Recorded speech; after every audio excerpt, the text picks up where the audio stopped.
Welcome to Concrete Block, the podcast where we dive into the most pressing international stories and bring you the insights you need to stay informed. I'm your host, Walter, and we're glad you're joining us today. We're starting off with a fascinating story from Syria, where after years of conflict, the country is slowly beginning to rebuild.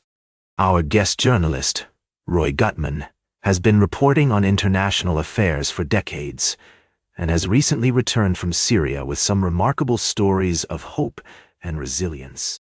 According to Gutman's report, the Syrian city of Douma, which was attacked by chemical weapons in 2018, is now seeing a significant return of displaced residents. The lifting of economic sanctions by the US has made a huge difference, with markets starting to function again and people selling and buying goods. The value of the Syrian lira has risen by 60%, and hundreds of foreign companies are considering investing in Syria. But what's even more remarkable is the sense of ownership and initiative that civil society is taking in rebuilding the country. As one local leader, Abu Subi Taha, put it, "We are not waiting for the government to take action. Civil society is taking the initiative." And the reason is that civil society now considers that it owns the state. This sense of empowerment and responsibility is a crucial step towards creating a more stable and prosperous future for Syria. Of course, there are still many challenges ahead, including the need for transitional justice and an accounting for the hundreds of thousands of people killed or displaced during the war. But for now, it seems that Syrians are cautiously optimistic about their country's future. We'll be exploring this story further in upcoming segments, but for now, let's take a brief break. We'll be right back with more of today's top news on Concrete Block.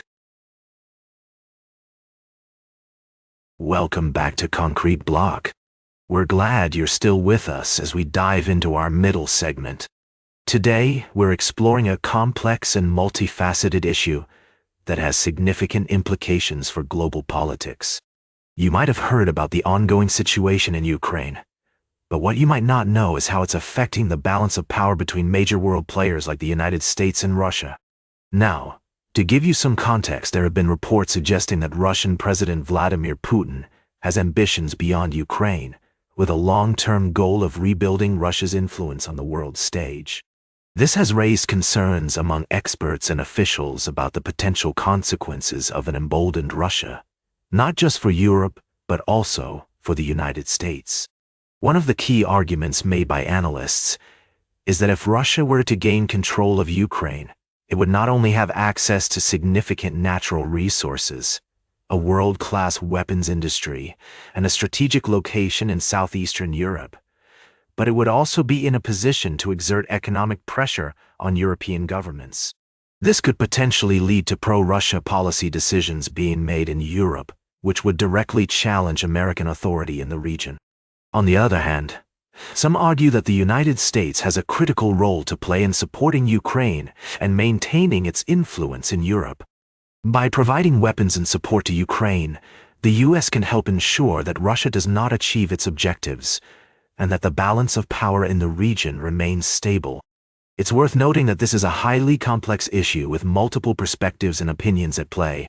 While some see the situation as a clear-cut case of Russian aggression, others argue that there are nuances to consider, including historical context and the role of other international actors. As we continue to follow this story, it's essential to approach it with a critical and nuanced perspective, considering multiple sources and viewpoints. The implications of this situation are far-reaching, and it's crucial that we understand the potential consequences for global politics and stability. We'll be keeping a close eye on developments in Ukraine and the surrounding region, and will bring you updates as more information becomes available. For now, it's clear that this is a story that will continue to unfold in the coming weeks and months, with significant implications for the world at large. Stay tuned for our final story of the day, right here on Concrete Block. Welcome back to the Concrete Block. We're wrapping up today's show with a look at two interesting stories from around the world. First, let's dive into the complex world of international relations. A recent article from Foreign Policy sheds light on the strained relationship between Japan and the United States, particularly in regards to trade and security. The Japanese government is facing pressure from Washington to open up its markets to American goods, including rice and cars, which has been met with resistance from domestic industries. Meanwhile, Japan is also grappling with the growing military threat from China and is working to boost its defense budget and build ties with other countries in the region. It's a delicate balancing act for Japan as it seeks to maintain its relationship with the U.S. while also protecting its own economic and security interests. As one expert noted, the Japanese are trying to adapt to the threat from China, but their political and bureaucratic rigidity is clearly holding them back. It will be interesting to see how this situation develops in the coming months.